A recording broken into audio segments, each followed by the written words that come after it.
Banana and Bears Rugby Pod. There you go. Oh my god. Oh my god. Oh my god is Yes.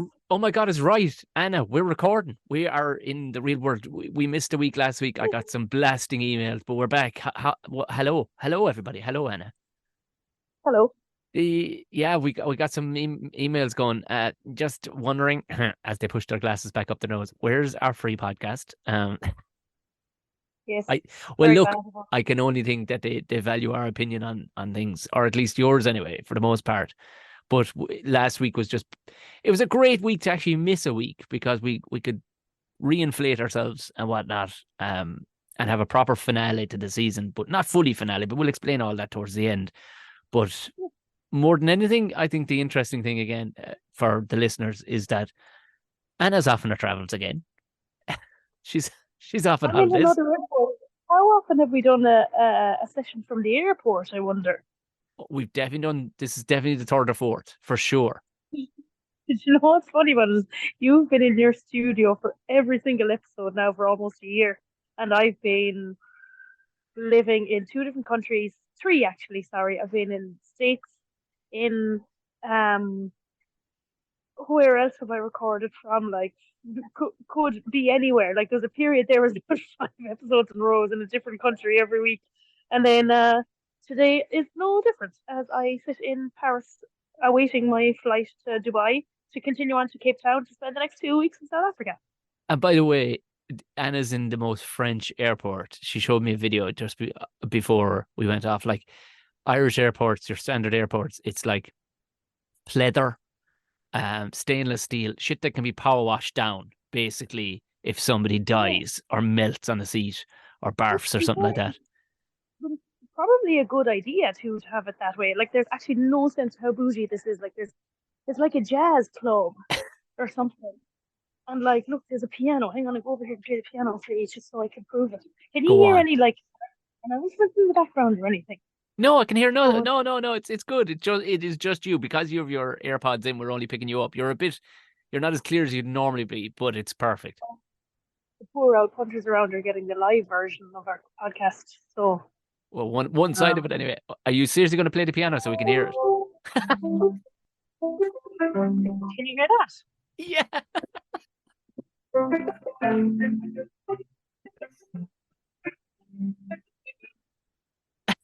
What the fuck? Enough for now. Oh, do you know what? You almost turned in, those videos you see on Instagram or something. It just seems so impromptu. This, prodigy Yeah, Asian like, guy goes over and sits at an airport, and then some other prodigy Asian just happens to walk over with a violin. It's like, you don't happen to know Bach's fucking Fourth Symphony, do you? He's like, what you do I? Here we go. when there was no one around here a while ago, I was sitting and playing it for a while on my own, and some fellow walked past, and he was like, "If I give you sheet music, can you play?" And I was Oh like, my. "No, I only know." Video end. He was hoping for his viral moment. You're like, no, Well, close the thing. yeah, I have my ukulele here as well, ready to go.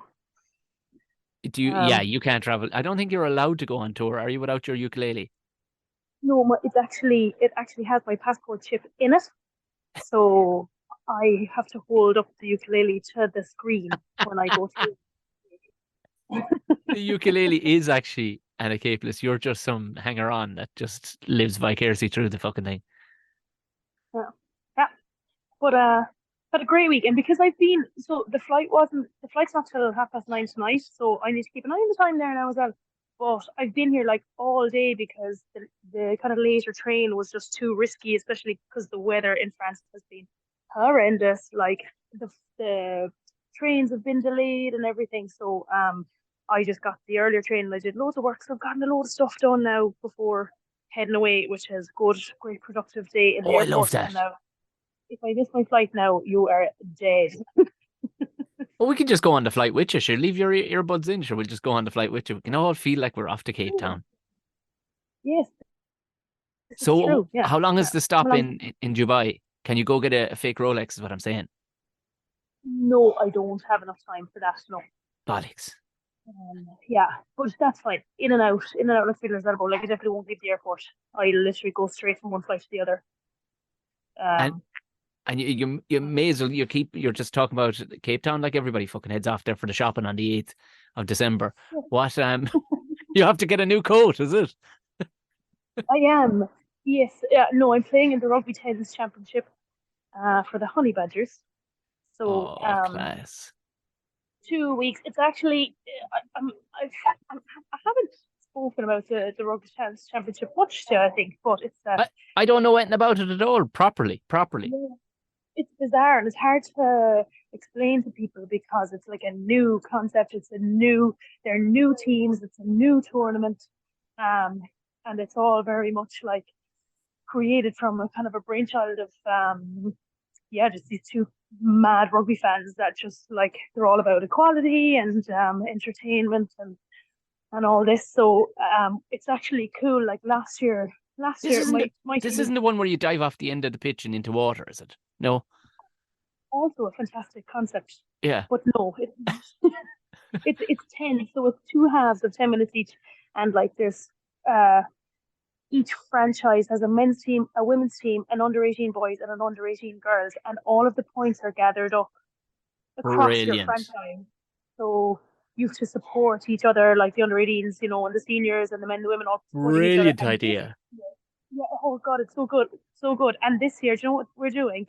Mixed matches. So like if the men play the first half, the women play the second, or vice versa. So Oh, I'm really that's excited to try that out. I think they may have I think they may have discovered it, Anna. Do you know what? In all our talk in 3 seasons, I think these two people have discovered it. Yeah. Jesus Christ. Can you imagine if they just now obviously you can't at a professional level implement that, but you just fucking have to get behind it makes kind of nearly like the Olympics or something. Do you know what I mean? If you're a team sport, like the rowers or something, it doesn't matter, you just got to get behind the other team, like, or like the This Ryder is it. Cup. This is it. Yeah, exactly. Yeah. Oh, that's No, because you're going to yeah, be so buzzing even when your match is done. You gotta fucking go get back up again to cheer on the boys or the girls or the men. yeah. Class. Last year it was very funny last year. There's a couple of Irish fellas playing for the Honey Badgers men's team as well. And the Honey Badgers women, we won all of our matches and there was 2 weekends of it. And the Honey Badgers men lost all the matches the first weekend. And then the second weekend they won one or maybe two matches, which was like literally half a point enough for us to win the whole thing. So, like, even if you're losing, if you're able to just pull one win or a losing bonus or a try bonus point out of the bag, it can make all the difference. So, like, it's so cool. And then we find the men for jeopardizing the franchise Of course. in the party afterwards. Yeah, so that was What important. So, what was the standard? Because obviously, did you hold court? Because you'd be a very good judge. I assisted, but no, I didn't hold it. No, I actually enjoy not holding court. Oh God, I always enjoyed holding court. Although I'm typically too I was one soft of on the. people. I'm too soft on people. Oh yeah, yeah. So what were the fines? What were the implications for the men for being such a pile of shite? Oh, just down a beer or something. Oh God, no, no, no, okay, that's fair enough. God, I'd be over to the bottle of wasabi. Sorry, boys. Ollie, you're all having some. Is that are they your methods? Yeah, and they would be applied via suppository. They're not, you know what I mean? This is going to be terrible. You'll never do it again. Jesus Christ. You're supposed to be honey No, badgers that literally scientifically measured as being the toughest animal on the planet.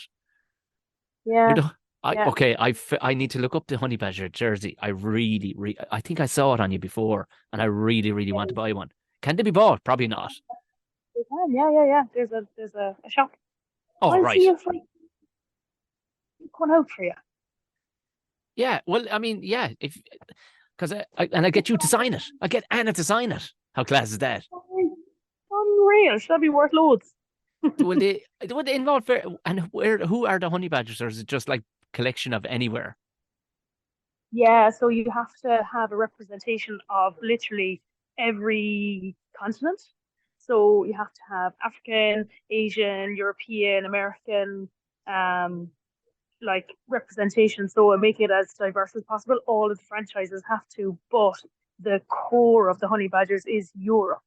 Hold on. And then there's the kids. Do What? you have to have somebody from Antarctica? Rugby is still in its infancy in Antarctica. So Imagine if you we found a fucking incredible like Inuit or whatever that was just unbelievable pair of hands on her. Yeah. She just running around in full of skins, seal skins. yeah, she'd be milling everyone. Yeah. We might look into that. Sorry, when I say every continent, I mean every rugby playing continent. Oh, it's the snobby ones. Yeah, no, you're a snob. It's okay. You can say it. No, it's not exclusive to tier one. It's yeah, like our captain, myself and PK Flooney, we're the captains, and she's from the Netherlands, and she's unbelievable. So I've heard you talk about her before. Yes, shout out to PK. yeah. So yeah, so that's the crack.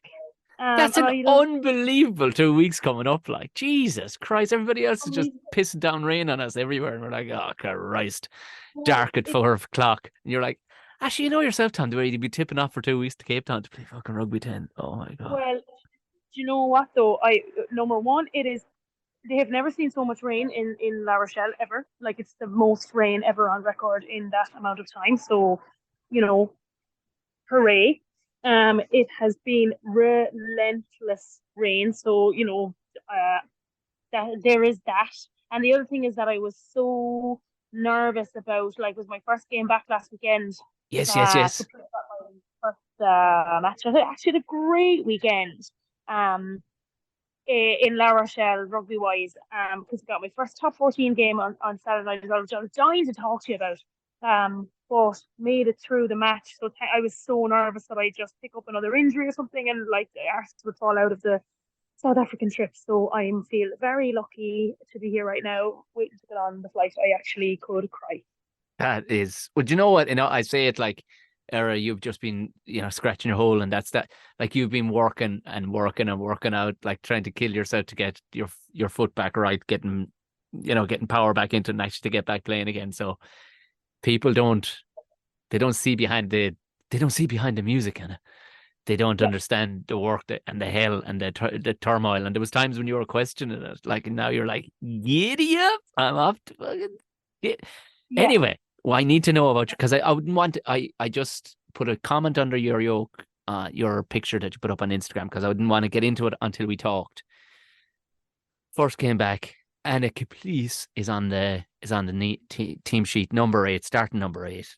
What was it like? Were you a bag of fucking butterflies going out, or was it like, let's bite down, let's get it? No, I wasn't nervous at all. I was obviously like kind of a bit apprehensive about making it through unscathed because of the South Africa trip. But other than that, I was like, with loads of detail. It's very, very, very structured. Okay. And also, the number 8, it's the weirdest thing. Like, I've never played like this before in my life. They have the number 8 in the backfield. So anytime there's a turnover or anytime we're in defense, which is, usually like my bread and butter, like I'm a, strong defender, strong defensive leader, I turn around and I run away. I run back to the backfield. So it's like that Monty Python thing. Run away, run up. That's what I felt like. So you're like Hugo Keenan belting back, or what? Maybe one of the wingers dropping back. I tell you now, like the difference in people's minds about people's perception of rugby, like how the difference in my body on Sunday night and Monday morning compared to every other single game of rugby I've ever played, I felt guilty about it. I was like, no. Oh my God, I have never ever felt this way. I made a few tackles, all right. Obviously, in our own defensive space, in our own like half, I'm obviously not in the backfield. So made quite a few tackles, but nothing like the offensive defensive pressure that I'm used to using. And I don't know how many tackles I made, but it just wasn't in the defensive line, and it was just so bizarre. And like I was a bit like, oh, this is crap. But how good I felt after the game. Now I don't want to be jinxing Yeah. this now. How good I felt after the game was like, okay, maybe this could work, especially with having carried niggles and stuff. It might be like it might be the key to prolonging my Yeah. So what? So you're not hitting dominant tackles up close at the cold face. You're not hitting rucks, milling in over people. You're not jackling. You're pegging it back. What's your role then in defense? In that, like, if you're pegging it back for fear kick, are you there just as a powerful runner to support the backs when they catch maybe a high Yeah, ball coming in? yeah, to either catch the high balls or carry in. Oh, they're calling people for the flight there now. Hang on. Which country am I in? What language are they speaking? In health. Anna, by the way, is a language expert. She studied languages and she doesn't know what country she's in because the woman is speaking I would imagine Albanian. Just going to put it out there. Well, yes, okay, we'll say that. Sorry, they were calling people out there now, probably to upgrade them to first class. So if I've missed that, you're absolutely dead as well. But anyway, yeah, just far less attritional than what I'm used to, which was a pleasant surprise for after the game. Even though I'd like to be a bit more involved in the game, because I'm also being used kind of in the wider channels, so the ball, especially because it was a very greasy day, didn't get out that far. But it was so cool because we were supposed to play just in the normal kind of normal pitch at the training ground, but the storm broke the goalposts, so we got to play in Stade Marcel de Flandre. Oh, class! What's that like underfoot now, even in the pissing of rain? Gorgeous. Oh, bet it was is. So cool. It was so cool. Honestly, the best weekend. And then the night before, I went to see I was going to say Munster, La Rochelle and Bayonne, and they won like literally in the last minute. And it was so cool, like the atmosphere, and it was pissing rain for the whole thing, and even the build up, the mascot, the way he gets people going, like it was like a European Cup match for Munster. Like the girls, is this, yeah, is this what it's like? And I was like, it's only like this for European Cup games. And the whole thing of them like calling out the team, like they say the player's first name and then the crowd shouts out the second name, and the flares and the team that runs around in front of the whole crowd to get a big cheer before they go in. And oh yeah, it was like a Heineken Cup game. Do you know what the cynical Irish would go, I don't know. But you know what? I think that's needed going forward. I think it's needed. Like, it's all well and good being in Musgrave Park or Thomond in your coat with your fucking coat up, out of fellas beside you, giving out and grumbling with their hands up. I think we need to see more of that. Now, I don't want to see cheerleaders, which I once saw at a match, and that really upset me. It was like, no, we don't need this now. This is, but I do like the idea of the hype and just a bit of tech, like that. So simple, getting to shout out their surnames. Like, it's fucking like class two that Sorry, go ahead. It just I was just thinking of it there. I'm delighted for you that you're now slipping into the team, the franchise, that, because cool as hell that you're a La Rochelle player going to see La Rochelle. It's nearly like what you're about to go do. You know what I mean? You're cheering on the lads, do you know, and now you're about to go cheer on the lads and the girls. Well, it's cool because, tickets are very, very valuable. So when, whoever's in charge of the tickets for the girls puts the message into the group, you have to be on it straight away because they only have a small number of places. And then, like, you have to take it. Like, even if the weather's bad, you have to go, and you can't be like, oh, I might go. Like, you have to take the ticket. And then you sit with the academy players and the other underage players, and like it's like a players section. So yeah, that's awesome. Yeah, and like what you're saying there about like we need to kind of add this to our own home Munster games. There's nothing new or different about it. Like, we have a mascot. It's just that it takes a long time to build up those kind of traditions. Like, the mascot is so cool. He lifts his leg really slowly, and then when he slams it on the ground, the whole crowd bangs the floor as well, and it makes a big clap. Ah, class.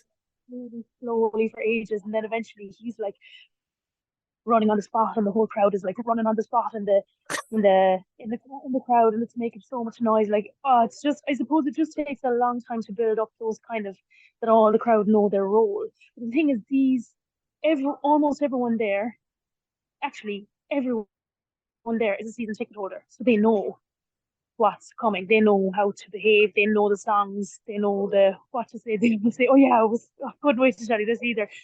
When there's a scrum, they say "poo say," which is push, and it was Okay. just reminding me. I was like, "Come on, pussy! Come on, pussy!" It was like, "What are they saying?" I like that your own little personal in joke there going, come on, pussy, come on. Well, it used to be a big heave thing before in rugby, and that's gone. Like, when they'd have a big scrum when they loved scrums. But yeah, La Rochelle, they've kind of developed a fabled following. Like now they're, for a small city, like it's incredible following. Like everybody's a season ticket holder. Like, Jesus. Yeah, mental. Yeah, oh That's no, I loved it. It's a great weekend. that's super cool. My only interactions with rugby, obviously, I watched Munster cold, then hot, then cold again the other night. So I mean, they're spluttering, but Calvin Nash, my God, he's Playing well, isn't oh my God, Anna, he like if he had like if everything was on the level playing field and everybody knew all the Ireland calls right now and knew all the stuff, he'd be walking onto the Ireland team. Like he is out there. He's not just burning lads with speed and pulling off cool shit. He's melting lads with tackles. I mean, melting them, coming out of the line and absolutely killing the ball and the man. He's like just a possessed human at the minute. And Andrew Conway has had to retire or whatever. So that's I mean, Keith Earls is gone as well. But it's like he's like a man possessed. I don't know what he's done over the time off. Like he's just turned into something incredible. Like, but amazing. But my connection with rugby was we opened our new comedy club, myself and Barry I Murphy. know. I couldn't wait to hear about this. Incredible. It's a new venue called Cask. Cask is the name of it, but our night is the Cask Comedy Club, and Barry always wanted to open his own music venue, so he's gone into cahoots with the Kilmurray Lodge out in Castle Troy, and basically they've built him this stunning, cool as hell music venue, like really cool music venue. But when he built it, when they had it all finished and laid out and everything else, he kind of looked at it and went, I think this might be actually a comedy venue with the height of the ceiling and the height of the stage and stuff like that. So we didn't know each other. He saw my picture in the flyer of UCH, University Concert Hall, where I host a seasonal comedy club. And he went, this is the guy. This is the guy I need to talk to. So he just reached out and we became best friends. But he left it all up to me to do the booking. I brought Chris Kent down.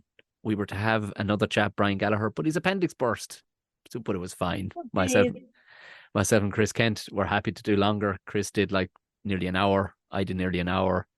And we packed. Yeah, we packed the place. It was incredible. It was and done so right. Just what I mean. He brought in all the tech people, like to do the little things, Anna, that tiny touches that are needed that you can't explain, that the audience will never see. You know what I mean? Stuff that you just have in the dream scenario. You don't ever want to see the acts before they come on stage. Just don't. Yeah. Just don't. And some people some acts, and I used to be real laissez about it, going, yeah, she would mind that. You can't. It's the fourth wall. They need you to be a special thing when you're up there. Like, but I went up first. Barry was upstairs. I got there super early because I just wanted to make sure the setup was right and everything else. And thankfully I did, because they were kind of setting it up for music, and I'm like, no. I will not be this far back from the edge of the stage. And like, why? Where do you want to be? I want to be on the edge of the stage so I can talk to people and stuff.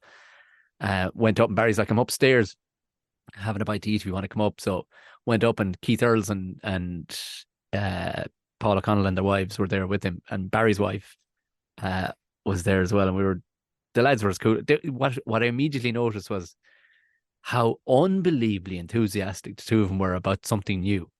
Such professionals. Like, they were like, tell us everything about comedy. I'm like, I have 5 minutes before we all go downstairs and I go on stage, lads. So maybe ask me afterwards. So we had a great night, and I went handy on the two boys, but on Paul, I quizzed Paul, but he just gave me the stock TV answers. I'm like, you motherfucker! Yeah, good talker, but I'm gonna get you. I'm gonna get you. So, but to be fair to the Limerick crowd, they will always give you plenty anyway of mad bastards. Like sitting on the other side of the front row was these three lads who were out of their bin. I would say on weed to start with at the beginning of the show, plenty of pints, and then by the second half of the show, they definitely introduced some cocaine to all three of them. But you know what? They were three innocent old fucking Egypts of young fellas, and they kept on just feeding me fodder to just fucking mow them down. But Unbelievable. yeah, it was afterwards. I couldn't get out of there for a finish. We damn near couldn't get out of there because Keith's my best friend now, and my other best friend, and Paul's kind of my other best friend outside of you. But I'm just saying the class, and but what I couldn't get over was, heaven forbid, I would have had a question about rugby because all they wanted to know was the ins and outs and how the fucks of what they just watched for 2 hours. And even Chris Kent was going, Jesus Christ, Paul O'Connell's intense. I'm like, yeah, he basically wants to finish comedy. Do you know what I mean? He wants to get to the end of comedy and fight the big boss, basically. But Keith Earls is now addicted to stand-up comedy. He's never properly seen it before, but even his wife came up and went, I can tell you here right now, that is the most fun he has had at all in the last 5 years. I'm like, he scored a try against English. Yes, he scored a try against English. Because forget about it. That's the most fun he has had in 5 years. Like, Jesus. So that, do you know what? It was super cool. Like, you know, because he was the two lads, because only we got to talk to, you don't get to talk to audience members often, but because the two lads, they were just, I think they were flabbergasted at how much fun you can have sitting front row in a comedy club. They were just like, Jesus Christ, this is visceral. This isn't the telly at all. This is incredible. So I think the club is about to go in association with Munster Rugby, I would imagine, or at least past players and stuff like that, because they're like, the two boys are coming to my own show in UCH next week, and Keith Earls is bringing his father. The old man would love this shit. Great. Okay, cool. Oh, I'm delighted for you. Yeah, it was a very, very good start, and yeah, we've nearly sold. I think we're half sold out anyway for the next one, which is at the end of the month. So it'll be, yeah, no, it'll be, if it's even half as good as what first night was. It was just what was so good was when. Can you imagine just bringing people to watch you play rugby, and they'd never seen anything but a bit of rugby on telly, but thought that rugby just fell out of the sky, and then they, at the end of the rugby match, they went, well, that might be the greatest fucking thing I've ever seen. That's literally what it was. And a lot of the audience, you knew they'd never been to anything. They'd seen it on the telly, but they'd never been to it before. So it was cool in that sense to build a new comedy audience, because you'll see now next time there'll be a bunch of people wanting to sit in the front row, because it's a light roast. I don't scald you to the fucking bone, but it is a little light roast, which is what Irish people fucking like, you know what I mean? Oh God. Yes. I don't know if I'd be sitting in the front row now, to be honest. Night one you wouldn't, but night two I guarantee you'd be going, go on, the fuck so, go on. But I was joking. The front row was kind of half empty, and I was down by the door, and I met Paul and Keith, and I was like, no, boys, as you would say for the crack, I went, now straight up to the front row. And in my entire 14 years of doing this, your average person that I've ever said that to was, oh, jeez, you will, yeah. And I swear, because they've obviously been told what to do their entire life and they've done it, Paul just went, can we bring pints up there? It was the most adorable thing. I'm talking to this 6'5" man. I go, what the Pints. I was, yeah, of course you can bring pints up there. He goes, okay. And next thing I knew, they were sitting in the front row. I'm like, are you mental? Are you mental? Like, he actually did. Sale of pints from the door up to the front row, and people will follow them. Yeah. Hansel and Gretel. But to be fair, they just went straight up there. They did exactly like I was their captain or something, or like I was their boss or coach. It was like, okay, coach. It was like, all right, okay. Unreal. That was great. It was great and very, very enjoyable to make people laugh. laugh hard, Yeah. or to the point that you forget all the fucking horrible shit that you might have to deal with in the real world, but they actually laughed hard, and it is. You wait and you see it, Anna. I'm very, very proud to have these two clubs under my arm, because they're doing exactly as they're supposed to do. When I talk to friends running clubs and stuff around the country, I'm like, oh Jesus, this sounds painful that you're working with an asshole, or you're, just cool cat like Barry. Barry's a cool cat anyway, Yeah. Oh no, couldn't have a better cat to be in business with for that.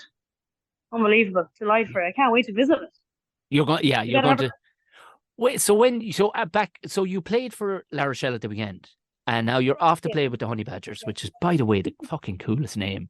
Like, you lucky bastards, you got that one. Like, there's going to be somebody out there called the Kittens or something. Yes. No, they're all pretty cool, to be Are fair. they? Yeah, everyone wants to be a honey badger. What? Who But did you? they're like, Who? Oh no, you played against when you were playing. When you played against the Crocodillos? that was one. That's one of the club teams in Spain. That's the club Yes, team in Seville. that was it. Cocodri, I actually. just imagine them all going around fucking biting. Hey, it's in our name. It's in our nature. We can't help. But you bit me. Yeah, well, look, it is what it is. The It's so you say the Cocodrios. cockatoo. I'm not even going to try and attempt it. I was just in my head and I went, no, quit while you're ahead now, Tom. And I just did it right, and you're going to make fucking hames of it now. Have you ever the video of the honey badger with the commentary with the really camp guy? Have you seen that? No, I haven't sent it to me. Oh my god. Okay. Yeah. Because you won't get it out of your mind now, even when you're talking out and you're heading out, and you won't be able to get this. You'll be running around the pitch doing the commentary out loud, and okay. Oh my god, the honey badger. He's like, oh Jesus, I'm the baddest. Yeah, maybe I have seen that. But the songs or the viral noises that are in my head at the moment are, well, the first one is, that dog that has its head like back and its hair is blowing in the wind and it has Yes, like the laugh. yes. That's like literally in my head. And then the other one is, ooh, that wonderful girl. Have you seen that one? Yes, yeah, and the one that's resurfacing, and I can't get it out of my, and it's like a recurring. It's like this recurring thing that comes up every couple of years, where I think there's a storm blowing in somewhere. I'm guessing in Southern America, and they're talking to this kind of chubby little old lady, and they're going, "So what are you gonna do? What are you gonna do? You're gonna during the storm?" And she's like, "Oh, I don't know. Maybe just stay home and bake some bread and make some soup and get all fat and sassy." Oh, yeah. She's fucking dead right. Yeah. What? The most Irish answer ever to that. She's fucking dead right, but fair play to you. She is. No, sorry, what I was going to say is the names of the other teams are cool as well, and also Western Province and the Bulls are playing as well. So there's actually two South African franchises entered as well, but they're club teams already, like Curry Cup teams or whatever we call them. The cheeky sods. Um, So who are they putting out? I hope to Christ you're not going to see. No. Even though there's quite a few like former like Springboks and stuff playing, like Bronco de Prius playing, and Collins and Jera for Kenya Sevens is playing. A lot of like international or former or yeah, a lot of sevens players as well playing. So Did you but the did other you team, did you hear the news? Just so you popped into my head about the sevens. Did you hear Anton Tapon is taking a year off? yes, it just came up there now. Him and a few others are going to playing sevens. Yeah, I mean, class. You're like, yeah, we're gonna go off and just fucking win some Olympic medals. Cool. Yeah. They might as well. I wonder how successful that's going to be. Yeah, Damien Pinet and himself are heading off, and a couple of other lads. So you're like, yeah, good fucking class. Fair play to you guys. They might as well. I love that for them. As long as it's the right, as long as they're right for the team and they're not being selected just cause, like, 'cause, like the French 7th team is obviously good, so they need just as long as they're, they complement the team. Yeah, that was when Speaking French. when I heard that first, I was thinking exactly that. I was like, oh Jesus, are they gonna rock up just cool as shit in their already French gear and go, oh hey guys, so we're the new guys and we're taking over. So what happens? So were La Rochelle okay, or were they okay to let you off for a fortnight down to Cape Town? Yes, I'm unfortunately missing one game, which is, a shame not to have gathered the momentum of last weekend. It's kind of bad timing, but it's all right. I'll be back then for the 2 games before Christmas, the last 2 games of the year. So it'll be good. Class. I'm conscious of your time now because it's coming up on. Is it 8 o'clock our time? So it's 9 o'clock your time. Yeah, it is. Okay, yeah. So so I don't want you running. So I mean, I was going to kind of just outline what we're going to be doing for the people over the next while before we this isn't a finale, but it is kind of a finale. We're putting a cap on the World Cup. We are now rounding off nicely into more relaxed, less stressful rugby, where Anna's going to regale us with tales of the mad fucking places she ends up. But we're going to do it sporadically over maybe once every fortnight, once every 3 weeks between now and we're going to, things like fun stuff like our fantasy teams, answer people's questions, maybe bring on a guest or two. And as well as that, we do have a couple of How to Rugby Rugbies to do for you as well between now and, well, I suppose the end of February before the Six Nations starts back up again. And, and then we run into the Women's Six Nations. Does that run immediately after it now again? That is what happened. My memory is shit. No, that's what happened, but I think I think the women's is a little bit later this year. So I think there's a bit more of a gap. And then from next year, the men's Six Nations is going to be later then again. So. Sure, we'll probably be at that one anyway. So that's all right. Yes. Will we? Okay. Yeah, sure. Look, with our world domination of our rugby podcast, most likely we'll be pitch side. Oh, that's true. Yeah, probably. Anyway. So I suppose we'll come back for some of the bigger games coming up around the start of the Champions Cup and stuff like that. Because you can kind of give us an inside track on the champions and whatnot and what's happening. You literally play in the championship franchise of Europe. That is so cool. And now you're off to play for the fucking Honey-Badgers, which is also so cool. My God. Give me a plan in the long term. While I'm asking you here on air, are you home for Christmas? Yes. I was looking at flights there the other day. I'm starting a new job. I'm teaching English in France. I'll start as soon as I get back from South Africa. So yeah, I'll be teaching up until then and then teaching afterwards as well. So I'll be home for just normal kind of school Christmas holidays, I suppose. So yes, I will be home is the long and short of it. No, because I was only asking because I'm after taking a show. Would you believe it? Have you ever heard of a place called Ballylicky? I have heard of a place called Ballylicky. I've been there. Have you? Well, I haven't been there, and I did my show. Oh, I did my show in Cork the other night. My new tour show, and it's you would like it. It's very silly, and there's a lot of funny shit in it. But well, hopefully there's enough funny shit in it to make people laugh for an hour. But there was a couple at the gig, and they'd messaged me prior, and they came to the gig anyway. But they have a bar. Her family has a bar in Ballylicky called the Uvon Falls. And they've had actually some comedy there before. And they were like, would you give it a go? I went, you know what? I said, the name alone, Ballylicky in Bantry. Yeah. When's that? It's the 15th of December, which is probably too early before you're home. Yeah. I won't be home. Damn it. Because we made friends with people when we were on holidays in France in 1997. And they were from Ballylicky. And we visited them. That's how I know about it. Well, by God. The very fact that this place is called Ballylicky, and that's my opening 5 minutes, to be honest with you. That's literally it. I'm going to... Come on. Literally. It's... look, you won't earn any IQ points coming to my gigs. It's just silly shit.